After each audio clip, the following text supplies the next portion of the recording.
فاليوم ده قال لي انا هموت. حضرتك كنت معاه في اللحظات الأخيرة؟ قالوا إنه ما كانش بيقف مع أصحابه. انا ده مات على ايدي. العمارة دي هل اتباعت ولا هي اتحجز عليها؟ حجز عليها. يقال إن إسماعيل ياسين اتدفن في مدفن صدقة. لقيته بيولع نور الشقه كله. هو طبعا اتقهر موضوع الضرايب ده يعني لانه كان كتير قوي. الدنيا دي متعبة جدا جدا جدا جدا جدا الدنيا. حلقة النهاردة عن الفنان العظيم إسماعيل ياسين اللي فيه أخبار غلط وإشاعات كتير جدا منتشرة عنه، سواء عن حياته أو عن حتى وفاته. وكمان قالوا إن هو ما كانش بيقف مع أصحابه. عشان كده جينا النهاردة للأستاذة ميرفت إسماعيل ياسين. أهلا بحضرتك. اهلا بيك. ممكن تعرفينا بنفسك؟ ميرفت اسماعيل. انا اسمي ايمان انور الحقيقي، بس هو سماني ميرفت اسماعيل على اسمه لان هو جوز خالتي، بس هو تبناني من وانا عندي سنتين. عشت معاه يعني من وعمري سنتين لغايه ما توفى على ايدي وانا عندي 16 سنه وشهرين. يقال إن إسماعيل ياسين كان بخيل أو حريص، عشان كده عايزين نعرف من حضرتك الحقيقة. والله انا كبرت على عزايم في البيت رهيبه يعني. كان زمان عزوز وكروبي والناس دي بيعملوا عزايم فخمه جدا، ومعظم الفنانين عندنا في البيت، فيعني فين البخل والحرص ده؟ ده كان عايش في بذخ وتبذير للاسف يعني. كانش بخيل خالص يعني. وبعدين غير نادي الجزيره ونادي الصيد ومدارس لغات يعني ما اعرفش أنا منين البخل. يعني مثلا يقال إن هو ما كانش بيقف مع زمايله الفنانين اللي كان بيحصل لهم مشاكل صحية أو كده، زي مثلا الفنان رياض الأصابجي. لا، هو بالنسبه للفنان رياض الأصابجي ده كان سنه تقريبا 65 على ما اتذكر يعني.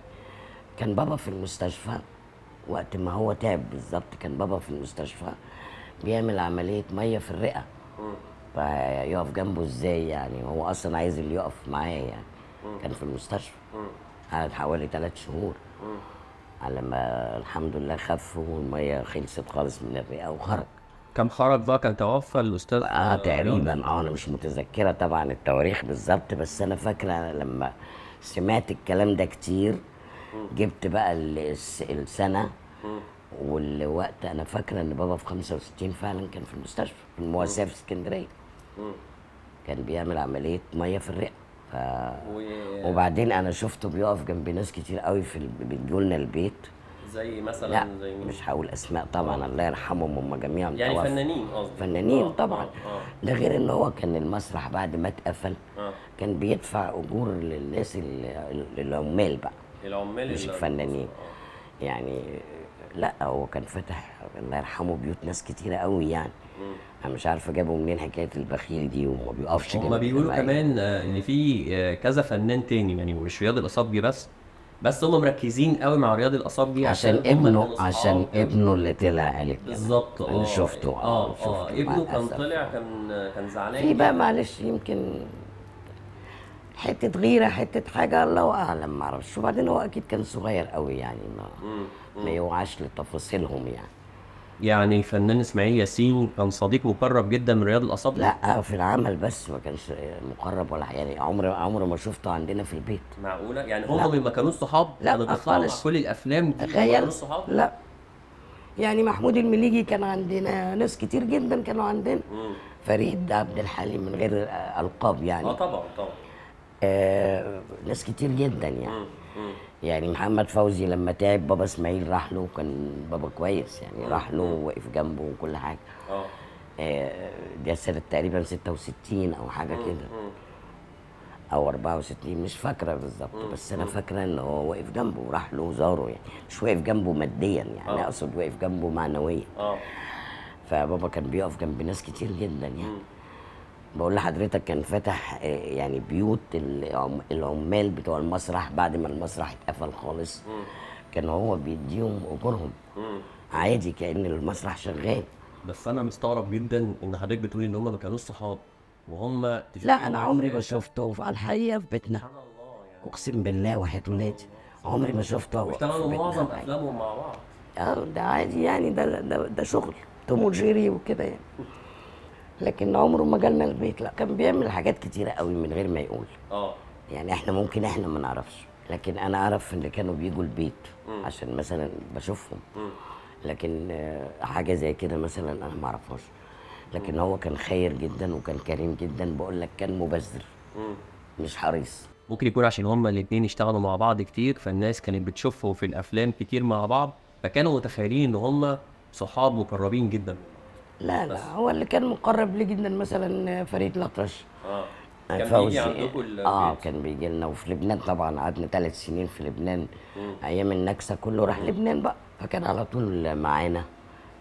صباح، مريم فخر الدين، فهد بلان، كانت ايامها متجوزه فهد بلان. لا ناس كتير جدا يعني. طبعا محمود المليجي طبعا ده من المقربين جدا لبابا اسماعيل. في ناس يعني مش من الوسط كتير جدا. بس الستات لا صح؟ لا ستات طبعا. في ماما فوزية غيورة عليه جدا. لا هي طبعا غيورة عليه. حكى ان هي في فنان حكى او فنانه حكت؟ لا شريفة ماهر. لا مفيش الكلام ده. هو بابا اسماعيل ما بيبصش، ما بيعملش مناظر خارجية من قبل ما يتجوز ماما فوزية بعشرات السنين. يعني هو دخل الوسط حاجة و30، متجوز ماما فوزية حاجة و40. جيب لي فيلم في ال10 سنين الاولانيين دول بس في حد. لا هو في فيلم اصلا ما اشتركش فيه عشان كان فيه بوسه. هو ما بيعملش ده. ولذلك هو عايش للنهارده، سواء اطفال اجيال مختلفه بيتفرجوا عليه وبيحبوه. بالظبط. مفيش يعني الاسره كلها بتبقى مطمنه. ده فيلم اسماعيل ياسين. بالظبط. اكيد ما فيهوش حاجه خارجه. ومن قبل ما يتجوز ب10 سنين او 12 سنه. وما فيش حاجه خارجه برضه في افلامه. فمش ماما فوزية السبب، ده مبدأ عنده. هي كانت غيورة طبعا، اي ست بتحب جوزها في حاجه تانية اقول عليها؟ تغيير ايه المشكله؟ يقال ان هي كانت مسيطره عليه في التصرفات. لا بص، هو كان بيحبها قوي. وكان مسميها وش السعد. يا لوزة وش السعد، هي اسمها فوزية. يا لوزة يا وش السعد، على طول يندهلها كده. فهم الاثنين يعني وش السعد على بعض. طبعا. فبيغيروا بقى على بعض يعني. هي بالنسبه لها طبعا اسماعيل ياسين يعني. وطبعا لازم تغير عليه من اي حد. طبعا. احنا دلوقتي جوه عماره اسماعيل ياسين اللي بناها بنفسه. طب احنا دلوقتي بقى عايزين نتكلم عن العماره اللي بناها اسماعيل ياسين، اللي هي عليها الرخامه اللي مكتوب عليها اسماعيل ياسين. انا رحت وصورتها بنفسي. عايز اعرف هو بناها امتى وبناها ازاي وكان عايش فيها قد ايه، وذكريات حضرتك فيها لحد ما اتنقلتوا لعماره 26 اللي هي قدام السنترال. اللي قدام السنترال. انا من ساعه ما وعيتها الدنيا وانا في العماره دي. تمام. يعني من ساعه ما رحت وانا عندي 2 سنين كانوا في العماره دي. كان في قبلها كانوا في فيلا ورا العماره، كان في فيلا تبعه بس دي باعها وبنى العماره. اتهدت الفيلا دي طبعا دلوقتي. دي اتهدت خالص وبقت عماره. وهو خد الدورين اللي فوق خالص عملهم فيلا. تمام. سلالم داخليه وكده. 8 فوق و8 تحت. دوبلكس. 8 اوض تحت و8 اوض فوق. بس اوض ايه بقى؟ يعني باين من المساحه. وهول بقى حاجه اسمها بعرض الشقه العماره، مش ريسبشن بقى، لا هول. حاجات كده يعني. وبعدين التراس اللي كان بتتعمل فيه حفلات بقى. تراس بعرض العماره كلها. من هنا لهنا. شفت العماره عريضه قد ايه؟ فكانت الحفلات بتاعت اعياد الميلاد بقى والكلام ده كله والعزايم والبتاع بتتعمل بقى في التراس الكبير قوي ده. وكان يتعمل ستيج ومسرح وبتاع فوق في الحته دي. حته ايه ده؟ بقول لك عرض العماره كلها بقى. في سكان دلوقتي للاسف. عرض العماره انا نفسي اطلع. هوديك ان شاء الله. فكان بيتعمل ستيج يطلع فيه بقى محمد طه ومحرم فؤاد كل بقى اللي بيجوا يغنوا بقى. مين كمان؟ وعبد الحليم بقى. عبد الحليم غنى فوق العماره دي طبعا. الله. عبد الحليم هو زعل منه في العماره دي. قعدوا منقطعين تماما 13 سنه. 13 سنه. كان بيجي لاعياد الميلاد. في مره بابا عزمه فبعت الهديه بتاعت ياسين مع السواق. فهنا كانت القطيعه بقى. راح مرجع الهديه مع السواق وكلمه. انا ما بعزمكش عشان تجيب لي هديه. وشكرا. 13 سنه اتصالحوا بعد عشان كده اصطلحوا في الاواخر خالص. جالنا البيت بقى الاخراني وكنت انا كبرت بقى طبعا، شفته بقى وكنت مغرمه بعبد الحليم. كلنا. فاصطلحوا اللي صلحتهم على بعض الله يرحمها طنط مها صبري وطنط تحية كريم، صلحوهم على بعض. في العماره ولا بره؟ لا في البيت اللي مات فيه ده في الاخر بقى خالص.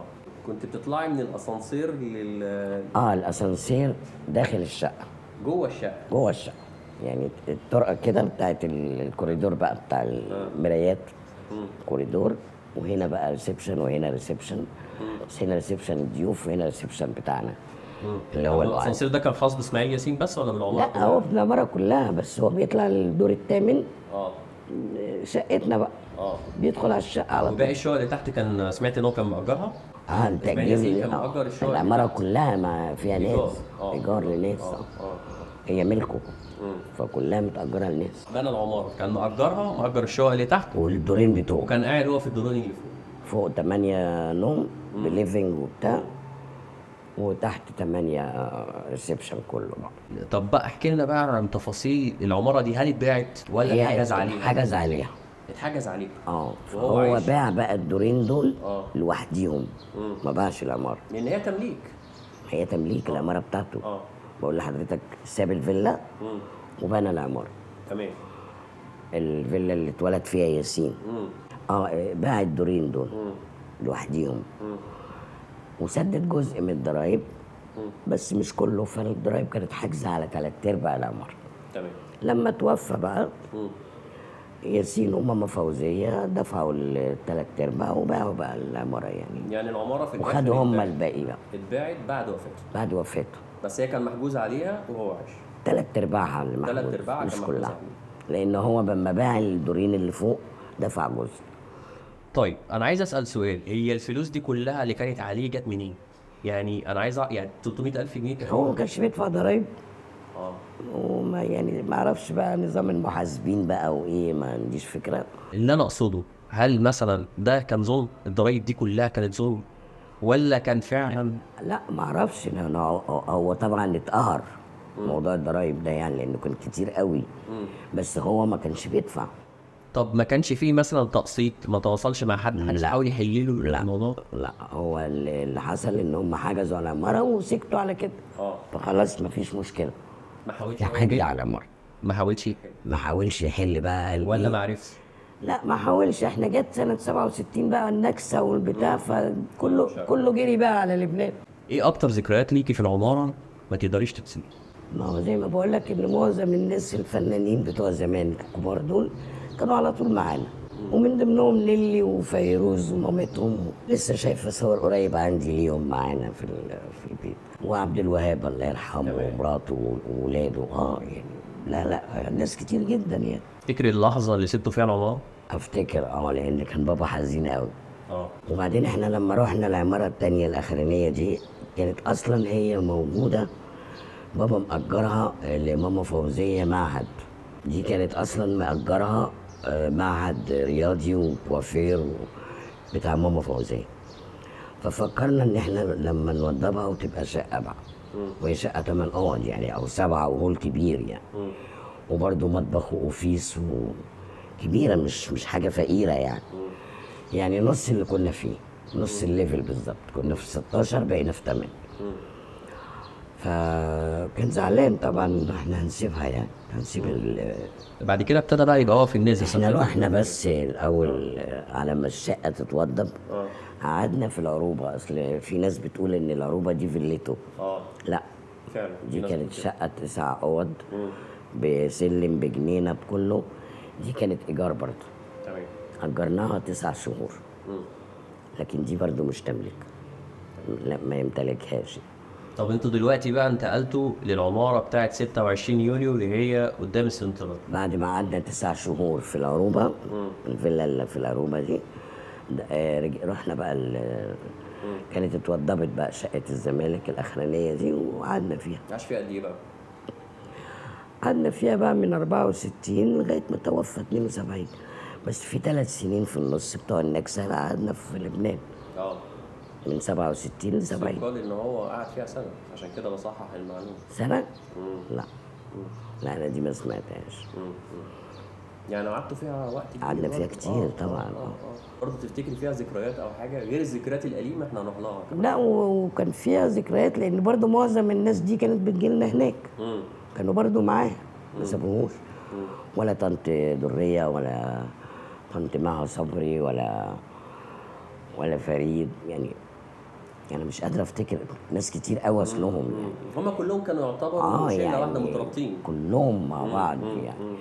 طبعا عبد السلام النابلسي برضو في لبنان بالذات كمان كان معانا كتير. طيب قوي. لغايه ما توفى واحنا هناك كنا في لبنان. وبقول لك فؤاد وشويكار كانوا بيجوا لنا في البيت الاخراني ده. نور الدمرداش الله يرحمه، وماما نونا كريمه فاكراهم برضه انا. ناس كتير قوي يعني. ما سابوهوش لوحده يعني. حتى محمد عوض الله يرحمه برضه جالنا البيت كذا مره، رغم ان دول مش من الاصدقاء القدام يعني، دول الناس الجديده دول. مين اكتر حد بقى كان واقف معاه او كان صاحبه يعني انتيم؟ مين؟ هو طبعا فطين الله يرحمه، وابو السعود البياري، محمود المليجي. الناس دي ما كانوش بيفرقوه يعني. هو بعد وفاه فطين هو اكتئب. مين السبب في اللي حصل لاسماعيل ياسين؟ اسماعيل ياسين كان بيشتغل كميه افلام كبيره جدا، وبعد كده فضل يقل كان بيعمل 3 و4 افلام في الشهر. يقال ان هو وصل في مره ل 14 فيلم في السنه. في السنة. حصل قمه المجد زي ما بيقولوا قمه النسيان. هقول لك حاجه، هو كان راجل اولا واقعي ومؤمن جدا، وعارف ان اكيد في يوم كده ويوم كده ومش هتدوم ليه يعني. كانتش دامت لغيره اكيد يعني.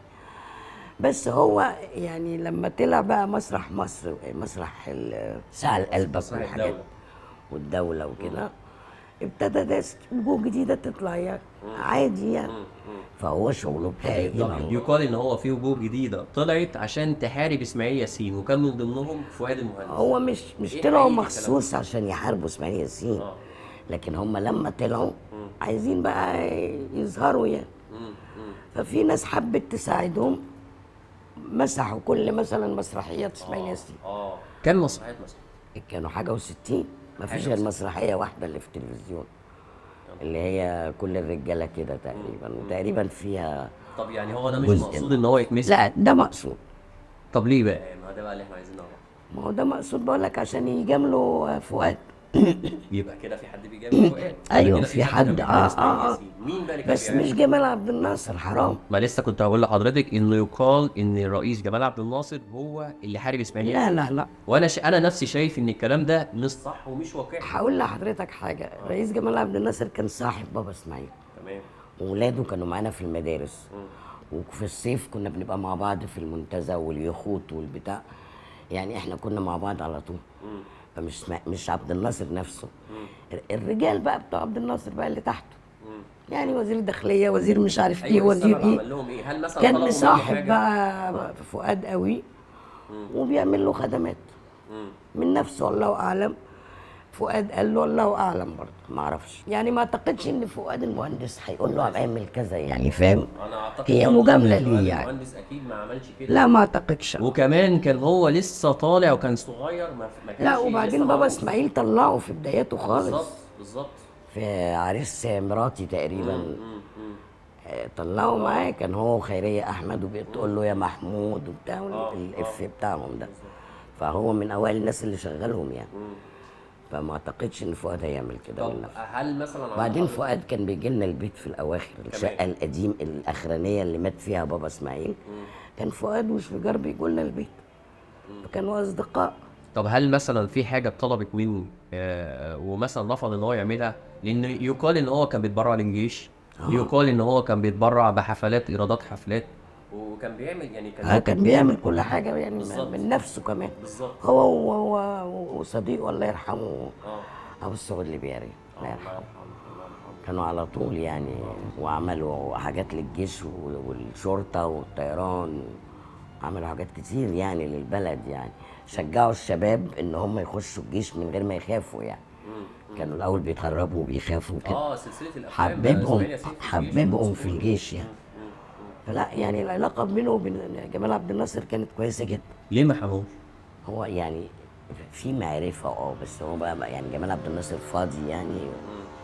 الراجل كان بيمر بحروب ونكسات ومش هيبقى فاضي ان بابا اسماعيل يكلمه يقول له شرايط المسرحيات اتمسحت مش عارف ايه. بس لما كان أم بابا ما كلثوم يعملهاش بيحصل لها يعني. حاجه، ام كلثوم إيه؟ لما كان بيحصل لها حاجه مكان كان بيتدفن، ما كانش بيسكت. هي بتدخله، بابا اسماعيل مدخله. ما كانش بيطلب مساعده. لا ما يطلبش مساعده من حد ولا من عبد الناصر نفسه. ما كانش بيطلب. بمناسبة الكلام عن رئيس جمال عبد الناصر، عايز اعرف بقى كان ايه علاقة اسماعيل ياسين بالمال؟ لسبب، لان يقال ان هو دخله مستشفى الامراض العقلية. الكلام ده حقيقي؟ والله انا سمعت زيكم الكلام ده، انا ما اتقاليش، بابا ما حكاليش حاجه زي طب تعرفي ان أيام الكلام ده الملك. منتشر على مواقع كتير جدا. آه. كوبي وبيست. انا أنا نفسي بقرا. عامل فيديو عن الموضوع ده. انا أنا نفسي من بقرا. 4-5 سنين عامل فيديو عن الموضوع ده. انا بقرا زيكم والله. يعني يا جماعة مفيش حاجة اسمها اسماعيل ياسين دخل مستشفى امراض عقلية، ولا قال نكتة للملك فاروق ولا الكلام ده. ده طبعا على عودة الاستاذة ميرفت. انا ما سمعتش منه الكلام ده خالص والله.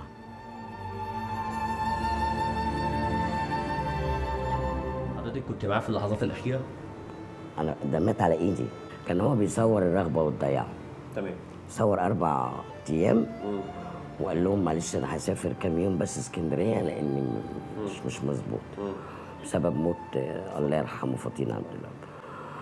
فقعد 10 ايام ولم يوم ما جه يوم وفاته بالليل ولا راح بقى كباريه ولا راح حته. هو كان بيروح طبعا رمسيس طب ايه قصة وشهرزاد. الشبشب وايه قصة الجمهور مفيش حاجه قاعد اسمها يسقف؟ يعني. هو في عز النقرس كان بيلبس حاجات جزام واسعه، ما بيلبسش شبشب.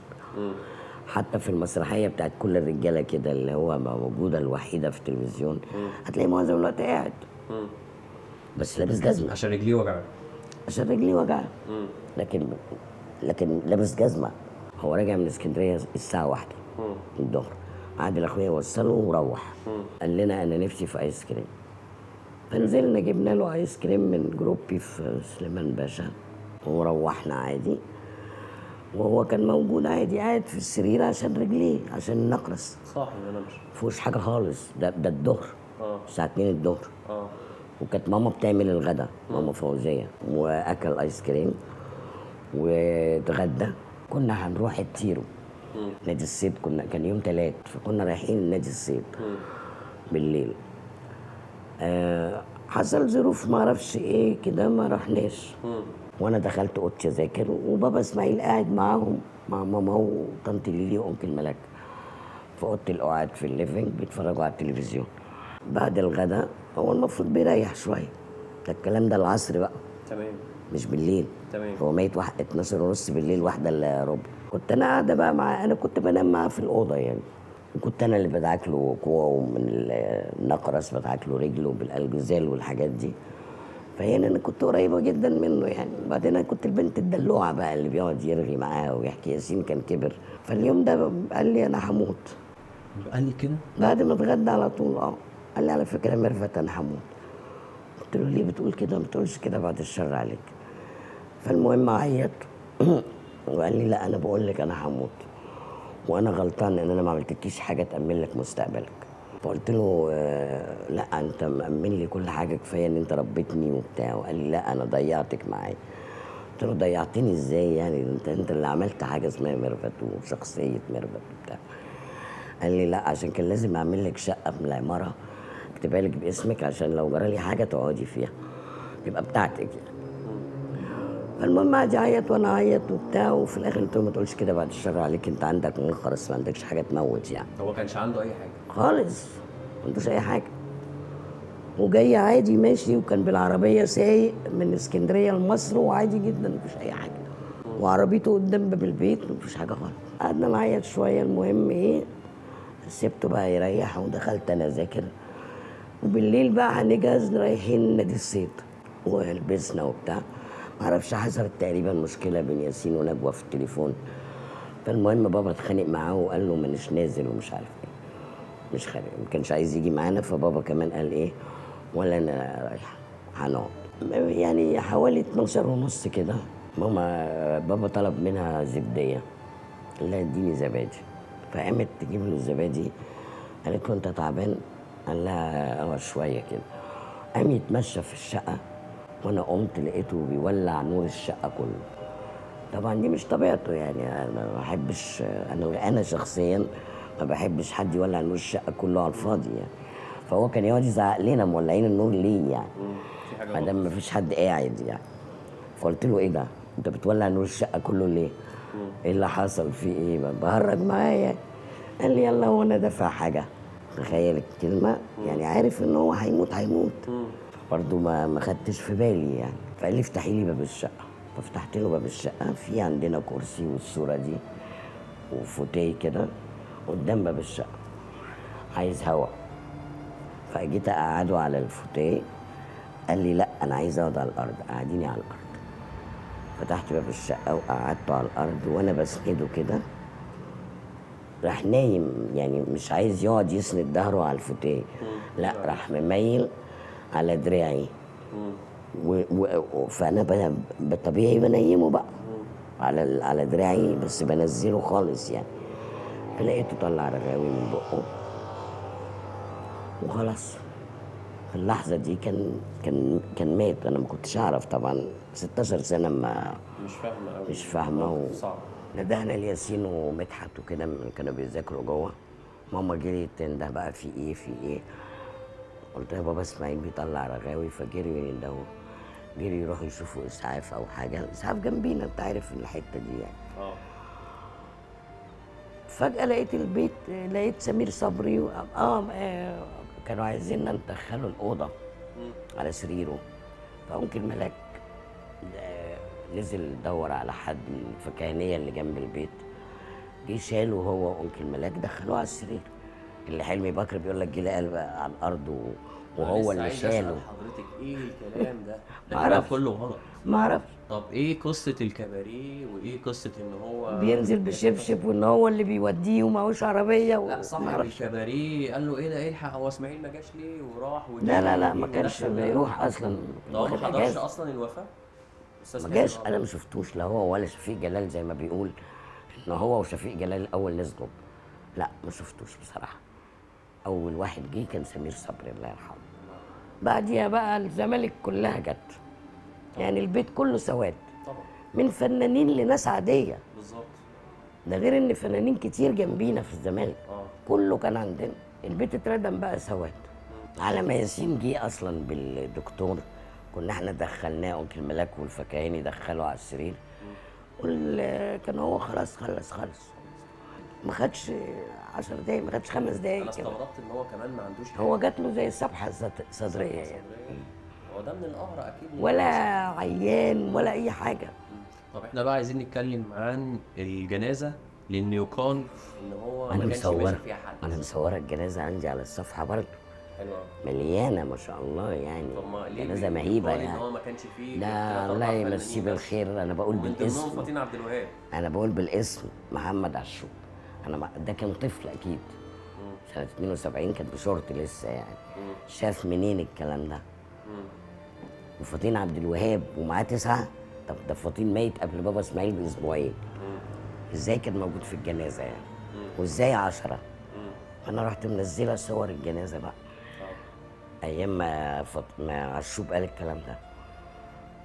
ايه قصه ان هو قعد يومين ما اتدفنش؟ ايه قصه؟ اولا هو اللي حصل ايه؟ ان هو مات 1:15 بالليل. تمام. فلما جم بقى العالم دي كلها وبتوع شهرزاد اللي هو كان المفروض بيروح يغني هناك، شهرزاد ورمسيس والاندلس.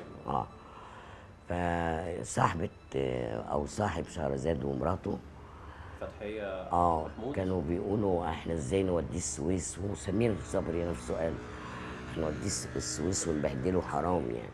وبعدين الناس دي كلها عايزه تودعه، يعني الناس عايزه تمشي وراه، فما ينفعش نوديه السويس. هو عندهم مدافن في السويس باسمهم بالظبط. مدافن اسمها مدافن عائله ياسين اسماعيل علي نخله. فهم اللي طلبوا ان هو يدفن في مصر عشان الناس دي كلها تودعه. قعد يومين؟ ما عادش يبان ولا حاجه. ده تاني يوم الصبح 1:15 بالليل متوفي. الصبح بدري كانت الجنازه في عمر مكرم. طب ليه اتقال ان هو ما كانوش لاقيين؟ ما انا دي افلام بقى بروباجندا هم بيعملوها عايزين بقى يطلعوا بقى، عايزين يعملوا ابطال، عايزين يعملوا. طب هو سمير صبري عرض ان هو يدفن في المدفن بتاعه في اسكندريه؟ سمير صبري مش ده الكل عرض يدفن في مدافن. يعني اي حد كان واقف طب يدفن عندي، طب يدفن عندي كده يعني. فوصلوا ان هو يدفن جنب عبد الحليم في البساتين، في اللي هو بتاع فتحية محمود وجوزها شوقي. مش فاكر اسمه شوقي. إيه. بتوع محل شعر زي مالها شعر بس، واتدفن هناك ولا قعد يومين في البيت. طب ما كنا وديناه مدفنه بقى لما هو هو مش منطقي ان حد يعني يقعد قاعدة ميت يومين في البيت. قاعدة بقعدة كنا سفرناه السويس بقى بالظبط. ويدفن في مدافن أهله اللي فيها أبوه وعماته وأهله يعني. وبعدين السويس ده فيها كام ساعة، دي بهدلة يعني. ساعتها كان صعب جدا السفر. إكرام الميت دفنه على طول. فعشان كده اتدفن في المدافن اللي بقول لك عليها دي اللي هي جنب عبد الحليم على طول في البساتين. رحنا الأول عمر مكرم، طبعا اتشيعت من هناك اعتقد الافات الناس لو سمعت ان اسماعيل ياسين جنازه يعني إسماعيل انا عايز ياسين. اقول لك حاجه، لو بلاش فنانين خالص، لو حي الزمالك بس مش بالظبط. يعني حي الزمالك مليان فنانين اصلا وقتها في ما الوقت ده ينفعش. كلهم ساكنين هناك. ما ينفعش. وبعدين يقولوا لك هند رستم كانت بتكرهه، والله العظيم هند رستم من اوائل الناس اللي جم عزوا في بابا اسماعيل، من اوائل الناس لانه كان شغال معاها في الرغبه والضياع. في اخر افلامه في الكام مشهد. رشدي ونور وهند كلهم جم.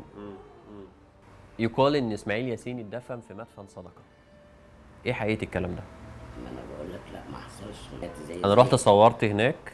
المفروض ان هو مدفون في مدفن الفنانه فتحية محمود، وبعد كده اتنقل العظم بتاعه، اتنقل هو وكل اللي موجودين في المدفن ده لمدفن تاني، مدفن صدقه. يقال ان هو مدفن صدقه. هو ياسين ايام الله يرحمه قال لي طلبوه عشان يتنقل فهو رفض لهم هنقل مين. ياسين اللي رفض؟ ياسين قال لهم هنقل مين؟ هو انتوا عارفين ده مين وده مين وده مين وده مين؟ ياسين اللي قال كده ولا التربي اللي قال كده؟ لان التربي بيقول ان هو قال هو اللي قال لياسين كده. ياسين اللي قال له كده. قال له الميه عومت العظم، الدنيا اتبهدلت. في 2005 مش فاكره كام. ياسين اتوفى 2008 6 او 8 لا 8. فقال له لا طبعا يعني ايه لو دي فين؟ ازاي يعني؟ وبعدين انا عرفت منين ان ابويا فيهم؟ يعني ما بيبانش بقى. لا خلاص طبعا كله عظم. بس حد تابع بعد كده ايه اللي حصل في المدفن؟ عرفنا بقى بعد كده وهو قال لي برضه ياسين الله يرحمه ان هم يعني شفطوه شربت الميه خالص. طفت له زي ما هم بس طبعا البعطروا بقى يعني ما بقاش ده لوحده وده لوحده وكده. ايه اكتر حاجه مفتقداها في اسماعيل ياسين؟ كل حاجه. اصل هو كان انسان جميل قوي قوي قوي قوي، طيب وصديق. تخيل انا لما كنت اصحى الاقيه بيعيط جنبي. هو اللي يعمل لي الكمادات. لما عملت الاعور مثلا او اللوز او بتاع اصحى الاقيه قاعد بيعيط جنبي، اقسم بالله. يعني اكتر من امه يعني. مش عارف اقول. هو كل الملايين في الوطن العربي دي بتحبه، فيعني ده مش من فراغ. ده في ميزان حسنات يا رب. هو يستاهل. يا رب. هو اللي ما كانش يستاهل ده كان هيبقى عايش لغايه النهارده 52 سنه على وفاته. لا طبعا. لا كان انسان جميل قوي. وانا عاذر حضرتك اذا كان الناس اللي ما تعرفوش والناس الصغيره يعني بيحبوه بالشكل الفظيع ده، فحضرتك بقى انت بتقولي ميت على ايدك، مش ممكن يعني. فانا عاذر حضرتك في كميه الحب اللي بتحبها. طيب وجهي له كلمه، ووجهي بقى للناس اللي بتشوفك كده. وحشتني على طول، بكلم عيالي واحفادي عنه على طول، بجيب سيرته ما بنساهوش خالص. بس وحشني ان انا اشوفه يعني. انت عارف ان انا ما بقدرش اتفرج على افلامه دي كده. ما بقدرش، بقعد اعيط. ماشي بس دي حاجه جميله دي. يعني انا احب اسمعه في برنامج اذاعي هو بيتكلم. وبعيط اكتر طبعا. انت بتحبي صوته؟ انا بحب صوته جدا قوي صوته جميل. صوته في المونولوجات. وصوته عموما وهو بيتكلم يعني كان انا وحشني يعني بحس انه وحشني، بحب اسمعه. هو اكيد في مكان احسن وربنا يرحمه ويغفر له، واتمنى كل اللي يشوف الفيديو بجد يدعي له لان هو يستاهل. لان هو ياما متعنا. في النهاية أنا بقول الله يرحمه، وهو أكيد في مكان أحسن طبعا، وربنا يجعل محبة الناس دي كلها في ميزان حسناتك. أنت كنت تستاهل كتير أوي أوي أوي. الحمد لله على كل حال، الله يرحمه. متشكر جدا لحضرتك.